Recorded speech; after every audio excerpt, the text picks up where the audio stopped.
सबसे बड़ी बात तो ये है सर कि सबसे ज्यादा प्रॉब्लम जो मुझे लगती है बुद्धिजीवियों से भी ज्यादा जो प्रॉब्लम है, ज्वलंत प्रॉब्लम है, वो हमारे ओबीसी और SC ST वर्ग की वजह से है।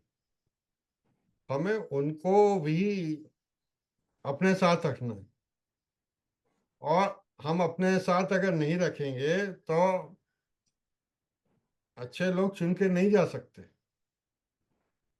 अब क्रीमी लेयर का मामला हो, और आपने देखा ना कि सुप्रीम कोर्ट का एक डायरेक्शन तो अच्छा था निश्चित रूप से, कि भाई जो वेल टू डू हो चुके हैं उनको आरक्षण की क्यों जरूरत होनी चाहिए। मगर मोदी जी के ऊपर भी दबाव है, तो निश्चित रूप से ये क्रीमी लेयर और मलाई खाती रहेगी। हमारा कहना है कि हम इस क्रीमी लेयर को भी साथ में लेके चलना चाहते हैं, और ओबीसी को भी साथ में रखना चाहते हैं, और SC ST को भी ये नहीं लगना चाहिए कि भाई हाँ आप मुसलमानों के साथ या देश विरोधी ताकतों के साथ गलवैयाँ करके हाँ ब्लैकमेल करते रहे शासन को, ये भी उचित नहीं है।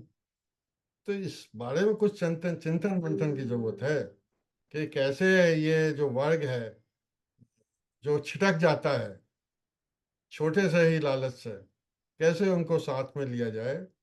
ये समय है जिस पर चिंतन किया जाए। सक्सेना साहब इस पर थोड़ा फोकस करें हम।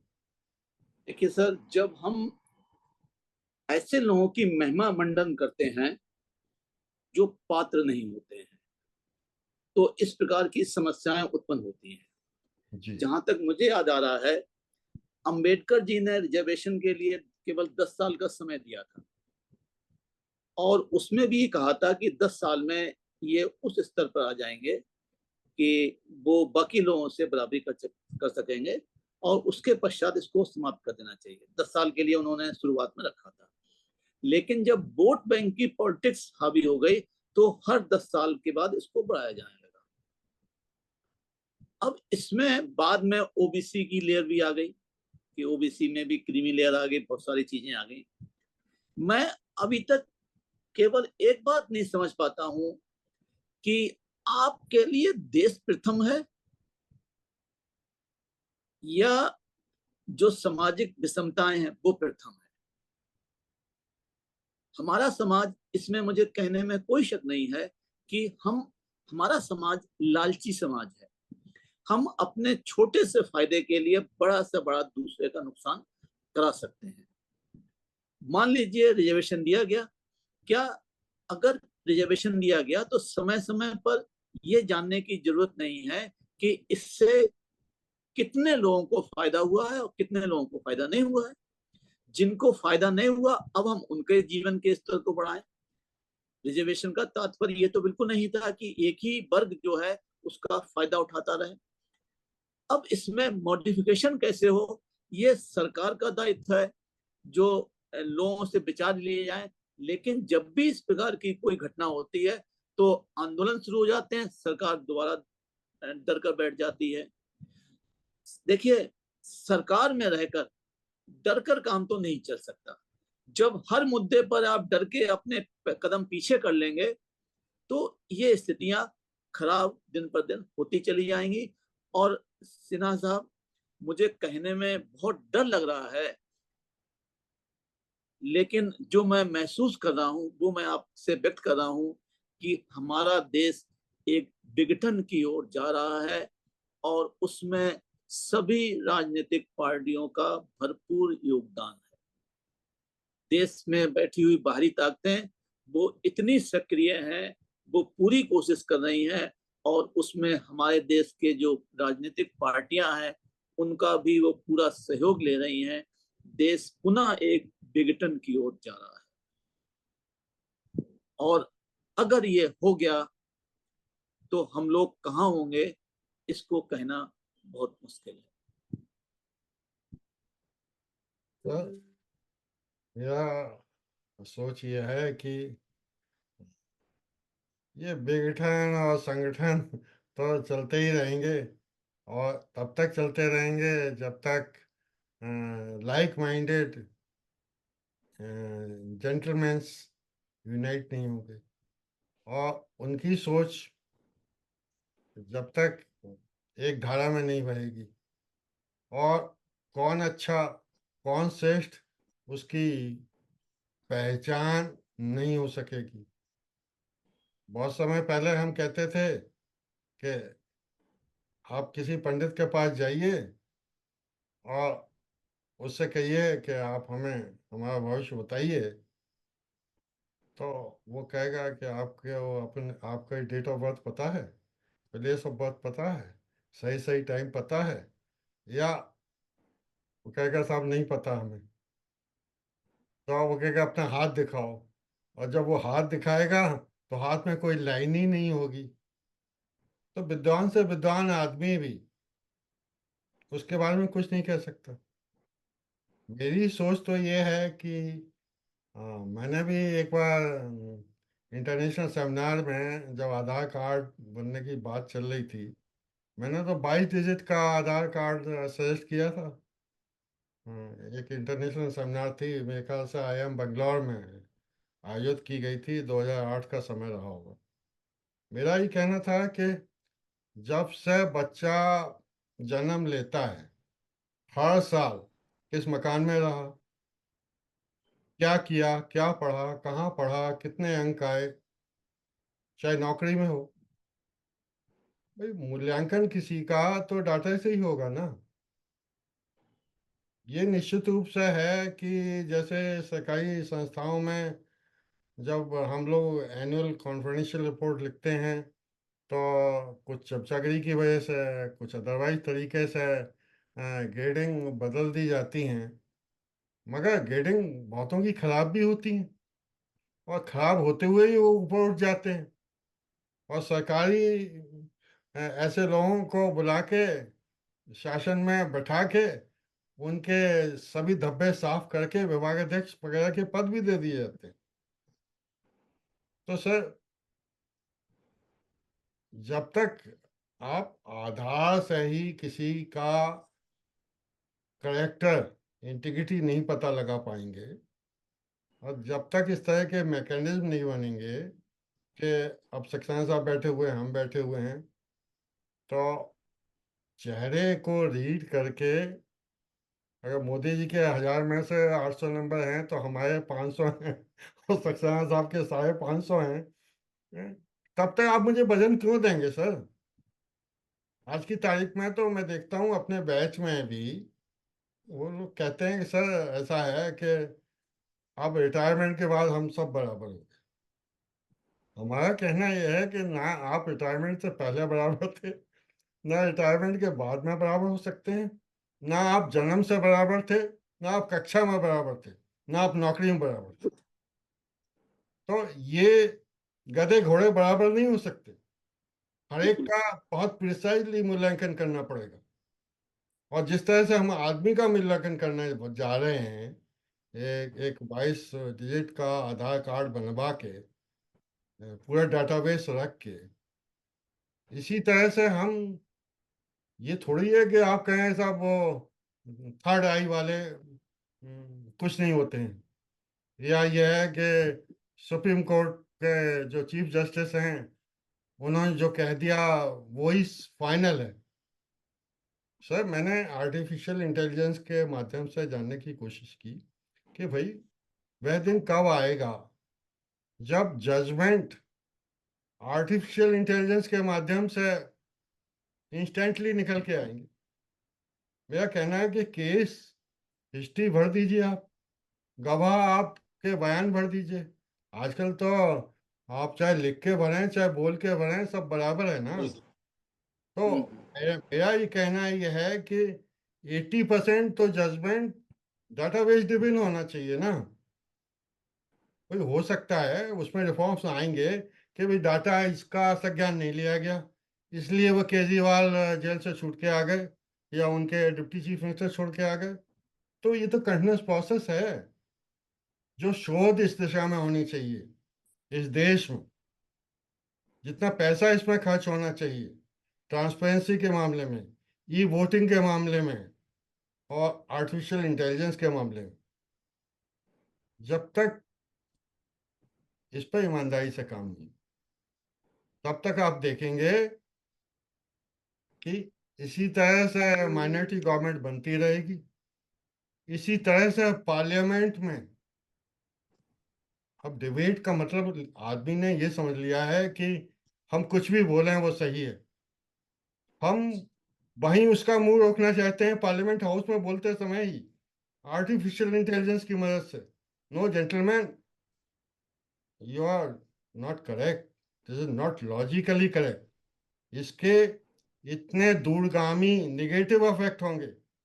जब वो आर्टिफिशियल इंटेलिजेंस बताएगी ना, तो किसी को भी गलत बोलने का, गलत परसेप्शन बनाने का, यूट्यूब चैनल चला रहे हैं तमाम लोग, हेडिंग ऐसे लिख देंगे कि जाने कितने हिट हो जाए। तो सर मेरी तो सोच ये है कि टेक्नोलॉजी जो है और शिक्षा ही है भाई। आप ठीक है, आरक्षण की बात हम बाद में कर लेंगे। वैसे तो मुझे इस बात का निश्चित रूप से डर लगता है कि जो बीजेपी का वोट बैंक है वो पढ़े लिखे लोगों का वोट बैंक है। उन 50% लोगों का वोट बैंक है जो वोट जो विद्वान है, ईमानदार है। और मैं कहता हूँ कि चलो ये 50% में हम समझ लगे उनको, 50% तो हमारे ईमानदारी से हमारे साथ दें, 50% आरक्षित वाले नहीं देंगे तो देखेंगे। मेरी तो सर सोच ये भी थी कि ये जितने भी रिजर्व सीट्स होती हैं, तो रिजर्व सीट्स में हम लोग क्या करते हैं कि उसी कैटेगरी के आदमी को इलेक्शन लड़ने की आज़ादी। करवाते हैं। मेरी सोच ये थी कि भाजपा को ये चाहिए जो, हाँ, मुस्लिम बहुल क्षेत्र है, वो मुस्लिम कैंडिडेट्स ही खड़े करें। मुसलमानों में भी बहुत सारे लोग पॉजिटिव सोच रखते हैं। उनका जो रुझान, जो कुछ लिखा गया है उल्टा सीधा, जो इनके उसमें पढ़ाया जाता है, वो उनसे सहमत नहीं है। तो मेरा कहना यह है कि अगर आप सहारनपुर में इलेक्शन लड़ रहे हैं या कहीं मेरठ में लड़ रहे हैं, तो आप मुस्लिम कैंडिडेट्स को क्यों नहीं आगे बढ़ाते, क्यों नहीं हम लोग इनको एजुकेट करते, क्यों नहीं इनको साथ लेके आना चाहते। उन्हें भी तो समझना चाहिए कि पाकिस्तान बनाने का क्या फायदा हुआ, बांग्लादेश बनाने का क्या फायदा हुआ, श्रीलंका बनाने का क्या फायदा हुआ, नेपाल भूटान ये सब बनने का कोई फायदा हुआ, फायदा मिला। हमें तो चाइना भी ब्लैकमेल कर रहा है, इन सभी को कर रहा है, चाहे मलेशिया हो चाहे इंडोनेशिया हो। सभी कंट्रीज जो हैं, ये भारत की पताका लहराती रही है। हम नहीं चाहते हम हर जगह लहराएं, मगर मित्रता तो बढ़ाएं ऐसे लोगों से, अपनी लीडरशिप तो उनमें कायम करें। भाई ठीक है, पाकिस्तान हमारा हमें लीडरशिप नहीं मानेगा, मगर सर 14 कंट्रीज ऐसे हैं जहां भारत की पताका लहराई गई थी। 14 में से 10 को का तो हम साथ ले सकते हैं ना। अब तो वैसे भी आपकी जीडीपी तीसरे नंबर की होने वाली है, हो सकता है आप नंबर वन हो जाए। तो नंबर वन आप योग्यता के आधार पर होंगे, तभी देश का और दुनिया का में शांति होगी। और आप मेरिट के आधार पर दुनिया को लीड करें, जैसे मोदी जी इस देश को कर रहे हैं, तभी अच्छा होगा सर। के वो जो फ्रीडम फाइटर्स को रिजर्वेशन देने की बात थी बांग्लादेश में, उसका मेरी सर सोच ये है कि ये टोटली बैन होनी चाहिए इस टैक्स। और इसकी जगह ई वोटिंग चैनल खोल देने चाहिए, चाहे इंडिया का किसान का आंदोलन रहा हो, चाहे बांग्लादेश का वो बिंदु रहा हो। शांतिपूर्वक लोग मतदान करें, और गवर्नमेंट तो चौकीदार है, एग्जीक्यूट करने के लिए है। जो जनता कहे वो मान ले। इसमें गवर्नमेंट गिरने का तो सवाल ही नहीं है।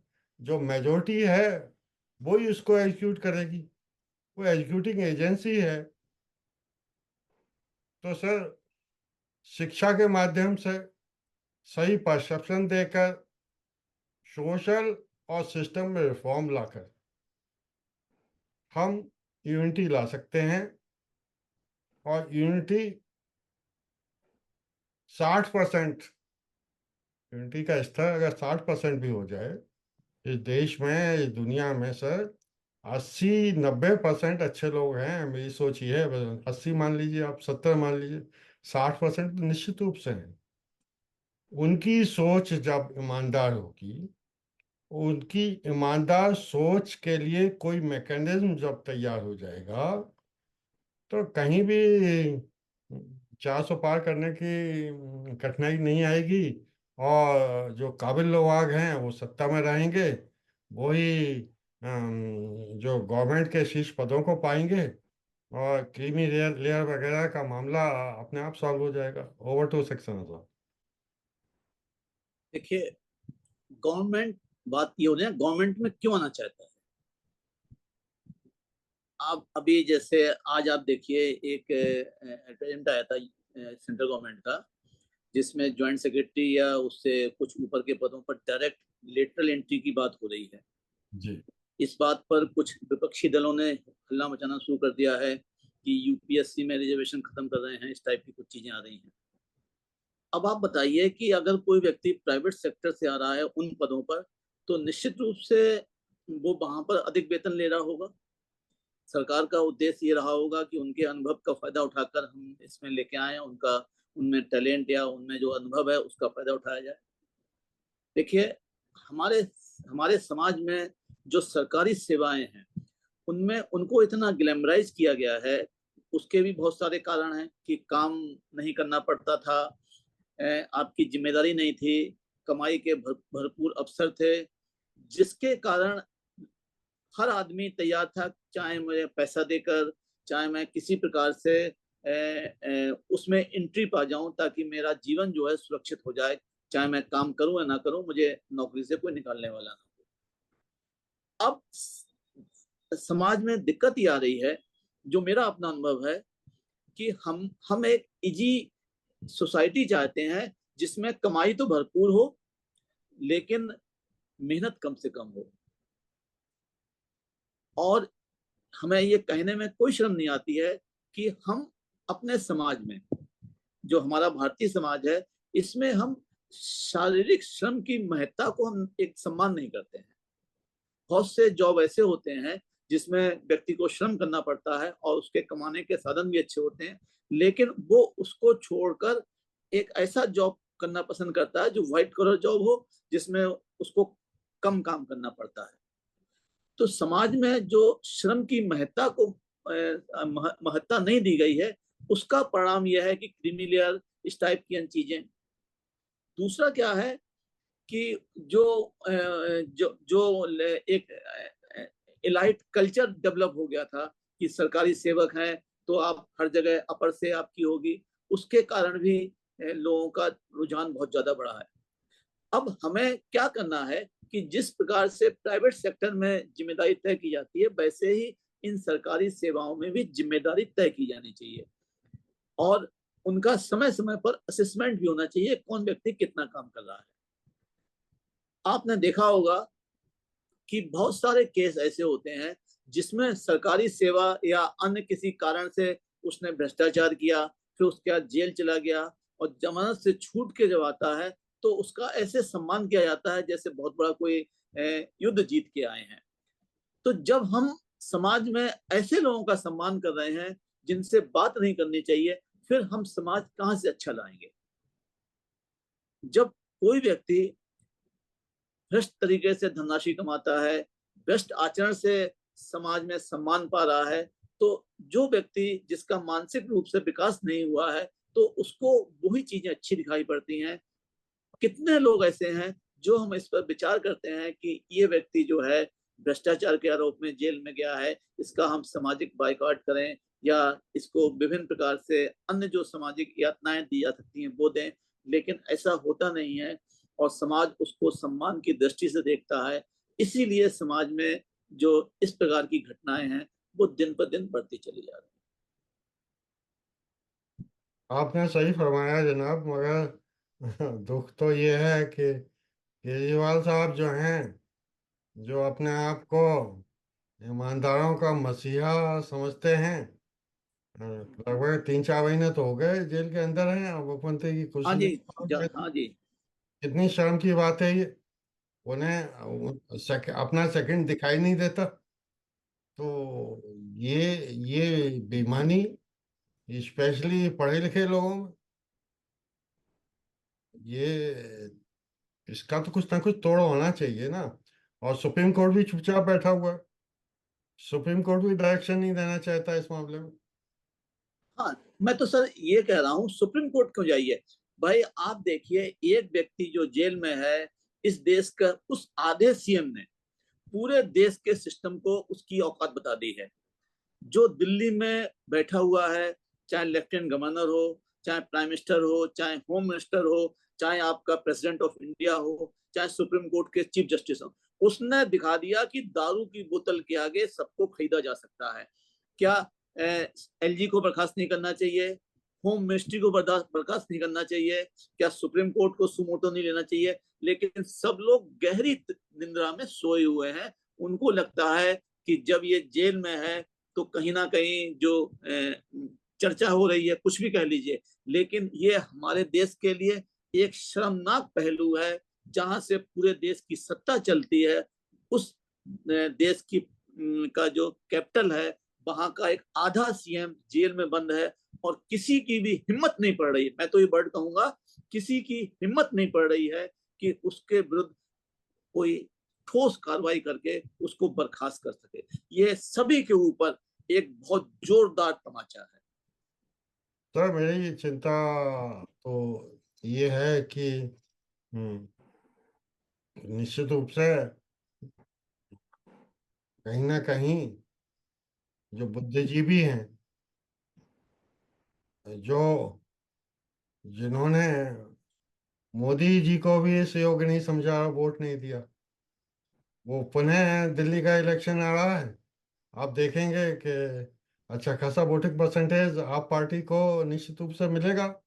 आप पार्टी चली जाएगी या केजरीवाल की जयकारे बंद नहीं होंगे, ये संभव नहीं दिखाई देता है। तो सर मेरा ये कहना है कि हम आज चर्चा कर रहे हैं इस बारे में कि यूनिटी कैसे आई, और यूनिटी अच्छे लोगों में कैसे आई।